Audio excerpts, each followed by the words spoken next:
muslimin rahimah. Hadirin sidang salat Idul Fitri yang sama-sama mengharapkan ridha dan ampunan Allah Subhanahu wa taala. Allahu akbar. Allahu akbar. Allahu akbar. Walillahil hamd. Seiring kumandang takbir yang kita dengar dan kita lantunkan sejak tadi malam, kalimat takbir, kalimat tahmid, kalimat tasbih, dan kalimat tahlil yang kita kumandangkan mengiringi suasana di mana kita berada dalam dua suasana. Yang pertama, suasana kita berbahagia dengan masuknya kita di bulan Syawal, yaitu hari raya Idul Fitri. Adapun suasana yang kedua, suasana kesedihan karena kita berpisah dengan bulan yang kita cinta, bulan yang senantiasa kita tunggu-tunggu sekian lama, yaitu telah berlalunya bulan suci Ramadan. Takbir yang kita kumandangkan ini sebuah ungkapan dari hati kita sebagai orang Islam, bahwasanya tidak ada yang maha kuasa dimanapun kita berada kecuali kekuasaan Allah Subhanahu wa taala.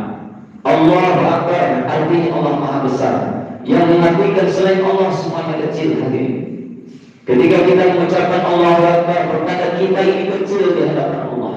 Siapapun kita, apapun jabatan kita, status sosial kita, harta kita, semuanya kecil di hadapan Allah Subhanahu wa taala.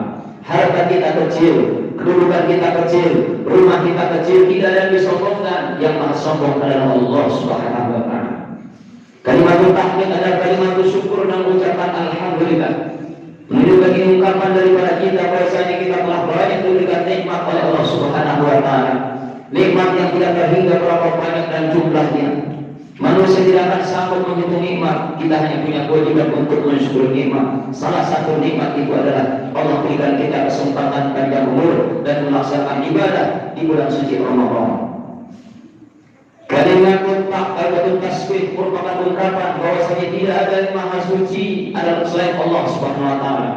Suci dalam artian Allah jauh, bersih daripada segala aib dan kekurangan. Sementara diri kita hadirin, kita saat ini banyak orang terjebak dengan sanjungan-sanjungan kita dianggap hebat oleh orang lain, tidak dianggap mulia oleh orang lain. Kita dimuliakan, diagung-agungkan oleh orang lain, seolah-olah kita adalah orang yang paling hebat di antara yang lainnya. Kalimat tasbih menyadarkan kita bahwasanya Allah yang Maha Suci, kita tidak luput daripada dosa dan kekurangan. Sehebat apapun kita punya dosa. Semulia apapun kita, tetap kita punya kekurangan. Yang Maha Suci daripada kekurangan dan dosa adalah Allah Subhanahu wa taala. Kemudian kalimat tahlil la ilaha illallah ini menunjukkan kalimat tauhid, bahwasanya tidak ada ilah yang kita sembah kecuali Allah. Tidak ada tempat kita meminta kecuali Allah Subhanahu wa taala, dan tidak ada tempat kita mengajukan segala sesuatu apapun urusan kehidupan kita kecuali hanya kepada Allah Subhanahu wa taala. Allahu akbar, Allahu akbar, Allahu akbar walillahil hamd. Hadirin jamaah salat Idul Fitri yang Allah muliakan. Tema yang saya angkat adalah meraih kesempurnaan iman, amal dan akhlak pasca Ramadan. Hadirin jamaah salat Idul Fitri yang Allah muliakan, sudah menjadi fitrah bahwasanya setiap manusia di muka bumi yang berpikir asalnya sehat pasti hidupnya ingin bahagia dunia dan akhirat. Orang Islam yang beriman pasti ingin hidupnya dunia akhirat bahagia. Tidak ada orang yang paling hidupnya bahagia dunia saja, akhirat belangsak susah, tidak. Pasti ingin bahagia dunia dan akhirat. Ini sebagaimana yang Allah berikan contoh dalam Al-Qur'an yang sering kita baca dari Rabbana atina fid dunya hasanah wa fil akhirati hasanah wa qina adzabannar. Ini merupakan ungkapan permintaan kita minta bahagia dunia dan akhirat kepada Allah. Ya berikanlah kepada kami di dunia hasanah, bahagia sukses di dunia. Begitu pula wa fil akhirati hasanah, ya Allah berikan kami pula kebahagiaan dan tidak akhirat. Wa qina adzabannar, selamatkan kami daripada siksa neraka. Jadi doa merupakan simbol keinginan seluruh umat Islam yang beriman kepada Allah, minta kebahagiaan dunia dan akhirat. Untuk mencapai itu hadirin Allah, banyak jalan yang Allah sampaikan dalam Al-Quran maupun dalam hadis Nabi SAW. Apa di antaranya? Ternyata hadirin, untuk mencapai itu di antaranya adalah modal kita. Bagaimana hidup kita selama waktu yang Allah berikan di dunia ini, yang perlu kita pikirkan, yang perlu kita usahakan adalah menyempurnakan iman, menyempurnakan amal dan akhlak dalam kehidupan kita. Itulah yang akan menjadi modal utama untuk meraih kebahagiaan dunia dan akhirat. Bukan harta pangkat jabatan, karena pangkat tidak menjamin kebahagiaan. Harta pun sama tidak menjamin kebahagiaan. Berapa banyak orang-orang yang Allah limpahkan jabatan tinggi, harta berlimpah. Fir'aun dalam Quran Allah ceritakan, kekuasaannya begitu luas, hartanya begitu berlimpah, kerajaannya begitu luar biasa, dan sebagai pengaruhnya begitu kuat. Tetapi kalau dalam diri Fir'aun tidak ada iman kepada Allah, dia menentang ajaran Nabi Musa alaihissalam, dan dia juga menentang hukum-hukum yang disampaikan oleh Nabi Musa alaihissalam. Lihat kalian endingnya orang yang punya jabatan tinggi, orang yang punya harta banyak, kalau tidak ada iman dan menentang daripada amal yang diajarkan Nabi Musa alaihissalam, Allah hinakan sehina-hinanya. Maka seperti hadirin, belajar bersejarah. Mari kalau kita betul-betul niat ingin bahagia dunia dan akhirat, camkan kuat-kuat modal kita, yaitu di antaranya, saya bilang di antaranya adalah bagaimana kita sempurnakan sesempurna-sempurnanya, yaitu perkara iman, amal dan akhlak.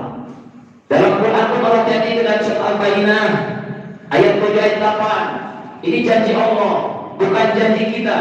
Allah yang berjanji, innal ladzina amanu wa 'amilus shalihat ulaika khairul bariyah. Ulaika khairul bariyah, kata Allah, sesungguhnya orang-orang yang beriman dan orang-orang yang beramal saleh, ulaika khairul bariyah, mereka adalah manusia yang terbaik. Allah bilang begitu hadirin. Allah yang bilang begitu. Ulaika khairul bariyah, mereka adalah orang-orang yang terbaik, kata Allah. Jadi patokannya iman dan amal, kebaikan-kebaikan. Mereka adalah orang terbaik. Allah tidak sebut orang-orang kaya, orang yang punya jabatan, harta berlimpah. Allah tidak sebut. Yang Allah sebut adalah orang yang beriman dan beramal saleh. Ulaika khairul bariyah. Lalu apa janji Allah buat mereka? Allah sampaikan dalam surat Al-Baqarah juga ayat 8-nya, jazaa'uhum 'inda rabbihim jannatun tajri min tahtiha al-anhar khalidina fiha abada. Balasan bagi mereka, kata Allah, di sisinya, di sisi Allah. Apa itu? Jannah, surga-surga yang mengalir sungai-sungai di bawah. Khalidina fiha, untuk siapa? Untuk mereka. Kekal dalamnya dalam surga, abada selama-lamanya. Tidak akan kebahagiaan kepada kita melalui ini hadirin, bukan kesenangan yang sesaat, bukan sesuatu yang mana, khalidina fiha, tapi kesenangan yang selama-lamanya, abadan. Dan Allah berikan sebuah apresiasi dengan sebutan radhiyallahu anhu wa radu'an. Allah ridha kepada mereka, mereka pun ridha kepada Allah Subhanahu wa taala. Inilah nikmat yang tertinggi hadirin. Jemaah hadirin dirahmati Allah Subhanahu wa taala. Untuk mencapai 3 poin tadi, alhamdulillah kita bersyukur kepada Allah. Allah berikan kita kesempatan untuk memasuki bulan suci Ramadan, dan Ramadan merupakan sarana tarbiyah untuk mendapatkan kesempurnaan 3 poin tadi. Dengan Ramadan kita berusaha untuk mencapai kesempurnaan iman, amal dan akhlak dalam kehidupan kita. Hadirin jemaah salat Idul Fitri yang Allah muliakan. Poin yang pertama yaitu kesempurnaan iman. Kenapa iman ini penting hadirin? Kenapa iman ini penting? Iman ini adalah satu nikmat yang Allah berikan ke dalam hati manusia. Yang dengan nikmat itu maka manusia akan ada kekuatan untuk mengenal Allah. Yang dengan nikmat iman itu manusia akan ada kekuatan untuk mentaati perintah-perintah Allah. Tanpa iman siapapun dia hadirin pasti dia akan ingkar kepada Allah. Siapapun dia pasti akan ingkar daripada hukum-hukum Allah. Jadi kalau kita lihat hari ini banyak orang Islam yang menyembah Allah, mentaati perintah Allah. Ketika ada pemandangan dan berbondong-bondong ke masjid melaksanakan sholat, ada orang kaya mengeluarkan zakatnya, infak sedekahnya, orang menghargai satu sama lain. Kenapa hadirin? Itu bukan karena kemampuan dirinya, karena di hatinya ada nilai-nilai iman. Jadi iman ini penting. Jadi seseorang akan ada kekuatan melakukan kebaikan apapun karena di hatinya ada iman. Hadirin, suasana Ramadan adalah suasana spesial, suasana yang begitu istimewa. Kenapa hadirin? Karena ketika datang Ramadan Allah obrol ini hidayah. Allah obrol ini hidayah.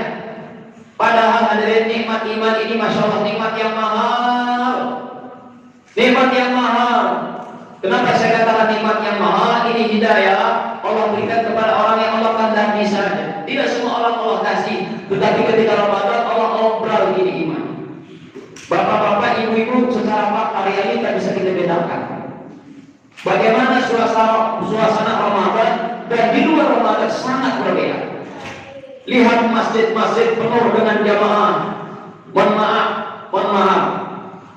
Orang yang tadinya enggan ke masjid, asbab Ramadan ramai-ramai ke masjid. Orang yang tadinya enggan baca Quran, ramai-ramai baca Quran. Orang yang tadinya enggan sedekah, ramai-ramai buka dompet bersedekah.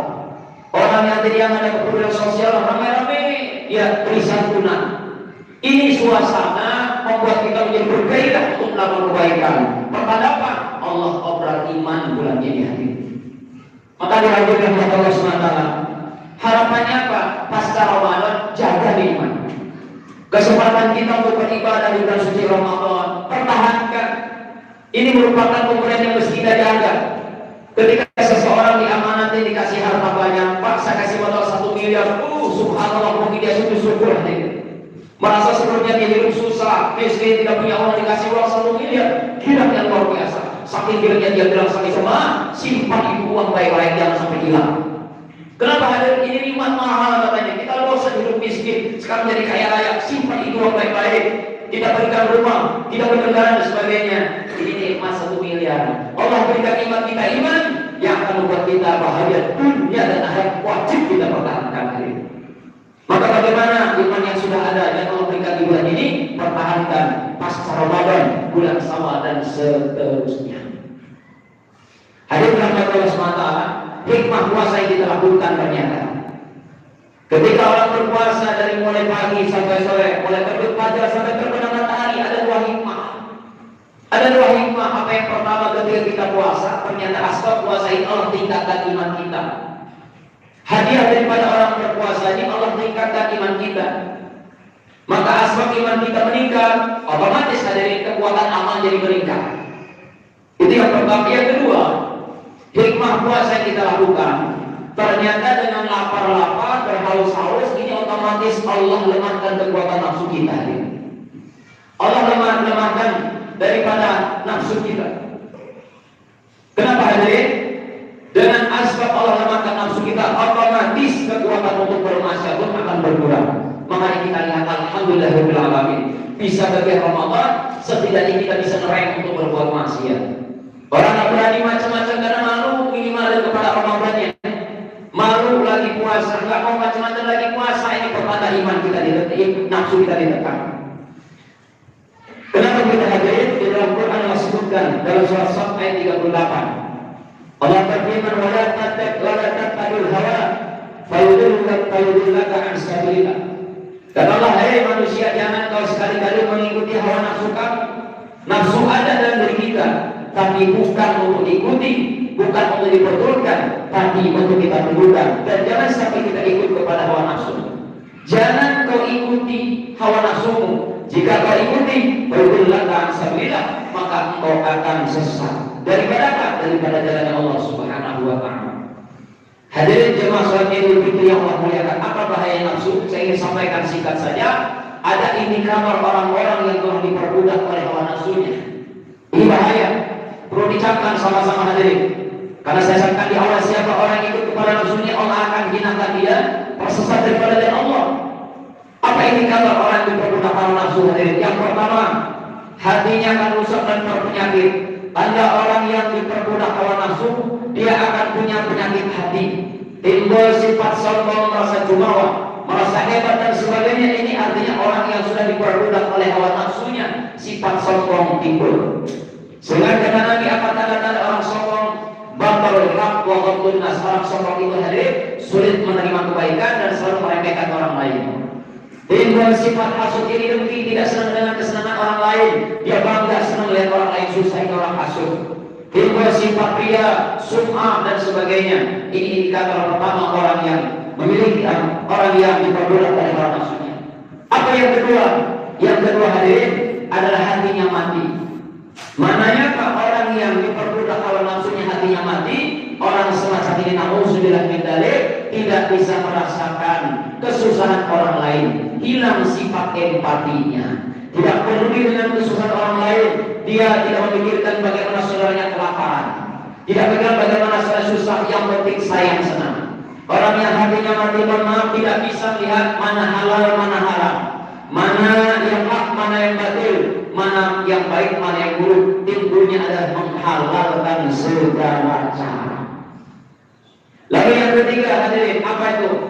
Orang yang memiliki atau dikendalikan oleh hawa nafsunya, mata hatinya menjadi buta. Maknanya apa? Orang semacam ini tidak bisa melihat sisi keburukan, sisi kebaikan orang lain, yang adalah keburukan dan kekurangan orang lain. Yang terakhir, indikator orang yang berbuat nafsu adalah hatinya diliputi kecintaan kepada dunia dan dia benci kepada perkara akhirat. Dia sibuk mencari dunia, tapi mengabaikan perintah Allah yang justru akan membawa keselamatan dunia dan akhiratnya. Hadirin jamaah salat Idul Fitri yang Allah muliakan. Tapi yang kedua, tarbiyah amaliyah. Jadi puasa juga merupakan tarbiyah amaliyah. Kita lihat fenomena di bulan suci Ramadan sebagaimana disampaikan di awal tadi. Asbab Allah berikan iman, Allah semayangkan iman, Allah awal iman dalam hati-hati manusia di bulan suci Ramadan. Kita lihat begitu meriahnya, begitu juga kumpitanya, begitu antusiasnya masyarakat untuk beribadah kepada Allah, melaksanakan sholat, melaksanakan sahur, meskipun kadang-kadang harus berdikir, perut lapar, tenggorokan haus, terus dijalankan. Ini namanya semangat uliah. Kita lihat ketika malam hari orang berbondong-bondong melaksanakan sholat tarawih. Ada yang 11 rakaat, bahkan lebih 23 rakaat hadirin. Begitu antusiasnya masyarakat untuk melaksanakan amaliyah-amaliyah. Quran dibaca, sholatlah ditingkatkan, silaturahmi bersama. Ini adalah momen luar biasa di mana Allah berikan kita kesempatan untuk mentarbiyah amaliyah kita. Harapannya pasca Ramadan pun tetap dipertahankan. Hadirin dirahmati Allah Subhanahu wa taala, itu yang kedua. Allahu Akbar, Allahu Akbar, Allahu Akbar, walillahil hamd. Lalu apa kata yang ketiga? Yang ketiga adalah tarbiyatul akhlak. Maknanya apa? Selama Ramadan sebetulnya akhlak kita sedang dibina dan ditata oleh Allah Subhanahu wa taala. Bagaimana kita lihat tadi rahmat Allah Subhanahu wa taala? Kalau kita mau melihat diri kita sendiri masih jauh daripada kesempurnaan, khususnya dalam akhlak. Tetapi kalau media Ramadan, kita dibentuk akhlak kita menjadi pribadi-pribadi yang baik. Sebagaimana seorang santri, seorang anak yang dihantarkan oleh ayah bundanya ke pesantren. Ini saya yakin Pak, bapak-bapak, ibu yang mondokin anak pasti punya motivasi latar belakang. Tidak mungkin bapak mondokin anak, saya membuang anak ribet terus di rumah. Tidak ada. Pasti saya yakin bapak punya motif, pasti punya alasan, pasti punya tujuan. Apa tujuannya? Saya yakin bapak bilang, Ustaz, saya pengen anak saya mondok menjadi anak yang soleh, menjadi anak yang berakhlakul karimah, menjadi anak yang bermanfaat bagi keluarga, maslahat umat, agama dan bangsa dan negara. Ada kira semacam itu. Artinya apa? Ada satu minat menjadi pribadi-pribadi yang jauh lebih baik daripada sebelumnya. Anak yang tadinya tidak peduli dengan lingkungan, subhanallah, pulang ke rumah dia care dengan masyarakat. Anak yang tadinya pulang beradab dengan orang tua, subhanallah, pulang ke rumah menjadi anak yang berbakti. Inilah kuat daripada pendidikan pondok pesantren. Kita semua orang Islam telah memasuki pondok pesantren Ramadan yang salah satu tema dari pendidikannya adalah pendidikan akhlak. Hadirin dirahmati Allah Subhanahu wa taala, bagaimana kita lihat ketika Ramadan, kebersamaan ditanamkan hadirin. Kebersamaan begitu diperiahkan. Kita lihat ketika kita berpuasa. Ketika kita berpuasa, seluruh umat Islam berpuasa. Ini mengajarkan apa? Mengajarkan istimewa kebersamaan. Sebagaimana disampaikan tadi oleh Bapak Pendiri kita, siapapun kita, apapun rasnya, bangsa, suku, apapun jabatan, sama di hadapan Allah. Semuanya puasa.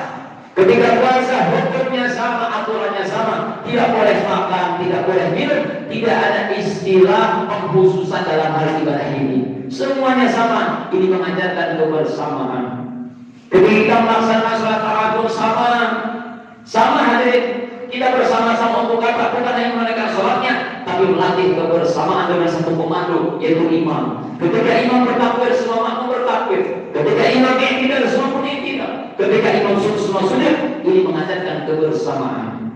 Terlebih lagi hadirin rahmati Allah, puasa pun mengajarkan kita di antaranya adalah kepedulian sosial.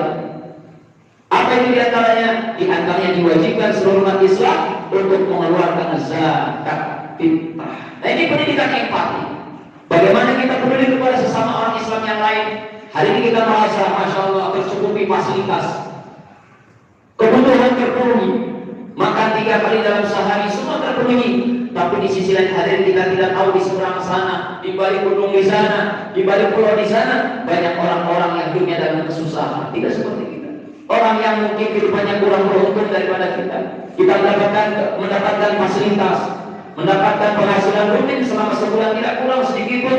Tapi banyak orang susah pengen mengais rezeki, tidak cukup untuk keluarga bahkan untuk dirinya. Momen Ramadan dengan zakat fitrah ini setidaknya bentuk empati kita kepada mereka.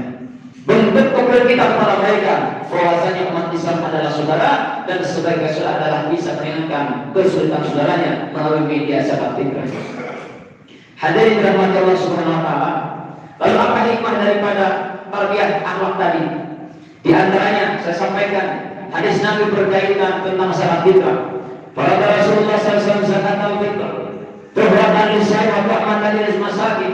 Faman adaha qabla shalah fa hiya zakatun maqbulah wa man adaha ba'da shalah fa hiya sadaqah min as-sadaqat wa huwa Abu Daud wa Ibnu Majah. Nabi telah memfardukan kepada kita umat Islam untuk melakukan zakat fitrah, kata Nabi.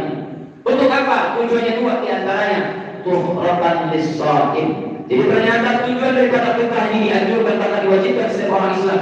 Itu yang pertama hadirin, tuhratan lis-shaim sebagai media sarana tuhrah penyuci bagi orang yang berpuasa itu sendiri.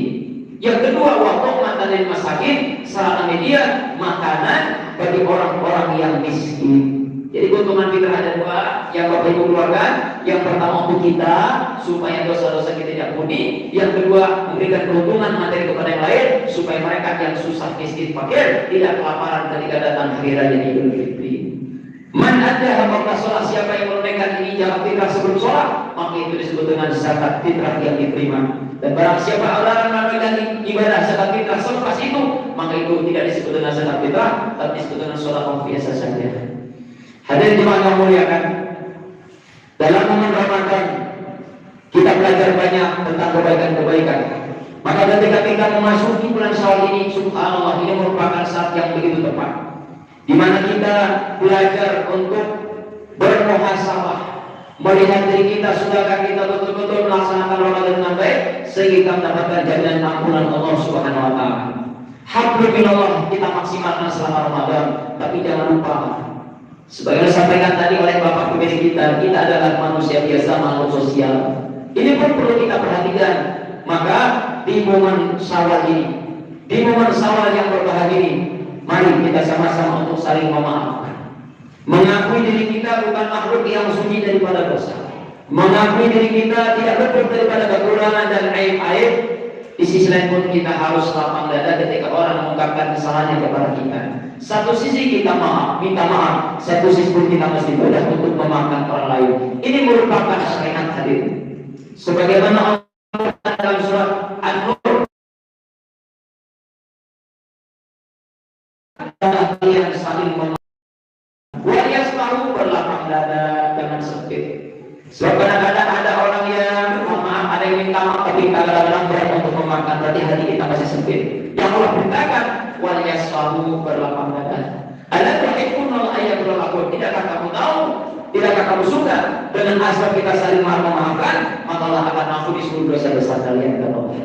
Allah Ghafurur Rahim, dan Allah Maha Pengampun lagi Maha Penyayang. Hadirin jemaah yang muliakan, itulah yang bisa sampaikan dalam kesempatan Idul Fitri hari ini. Dengan harapan tentunya seluruh tarbiyah yang sebetulnya banyak kalau dilakukan hari ini. Hanya 3 poin saja. Harapannya adalah bagaimana seluruh tarbiyah yang kita lakukan selama Ramadan betul-betul kita teguh dan kita bisa terapkan di bulan-bulan selanjutnya. Dan juga kita berharap mudah-mudahan seluruh amalan-amalan kita yang sudah kita lakukan selama Ramadan, baik puasanya, baik salat tarawihnya, baik tilawah Qur'annya, shalawat, infak, zakat dan sebagainya, mudah-mudahan diterima oleh Allah Subhanahu wa taala. Amin ya rabbal. Dan juga kita bermohon kepada Allah, bermunajat kepada Allah, mudah-mudahan Allah panjangkan umur kita, Allah berikan kita kesehatan, untuk bisa berjumpa lagi dengan bulan Ramadan yang akan datang. Amin. Amin ya rabbal alamin. Barakallahu wa lakum fil Qur'anil azim wa nafa'ani wa iyyakum bil ayati wa dzikrin wa taqabbala tilawatan al-rahim. Al-Qur'an qala tasarrul li wa lakum wa lisal muslimina wal muslimat wal mu'minina wal mustaghfirin. Inna